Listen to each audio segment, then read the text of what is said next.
dit qu'il faut 1 an pour se remettre d'un chagrin d'amour.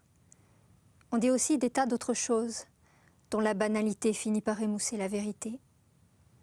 C'est comme une maladie, c'est physiologique. Il faut que l'organisme se reconstitue. Un jour, tu ne te souviendras que des bons moments, la chose la plus absurde qu'elle ait entendue.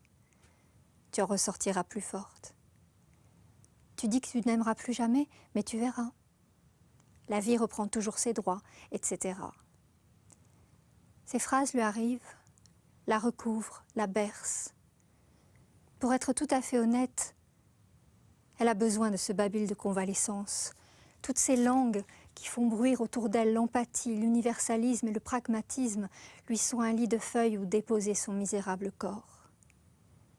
Et cependant, elle aspire parfois au silence complet, à un cercle de proches au centre duquel elle viendrait s'asseoir pour qu'on la regarde et qu'on l'écoute, sans un mot.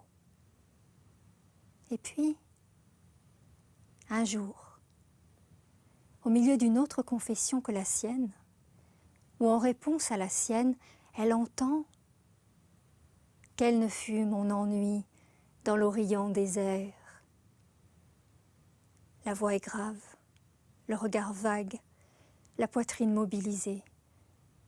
C'est touchant et c'est pathétique. C'est singulier et c'est choral. Cette voix en appelle une autre, qui en appelle une autre à l'infini. Elle sourit.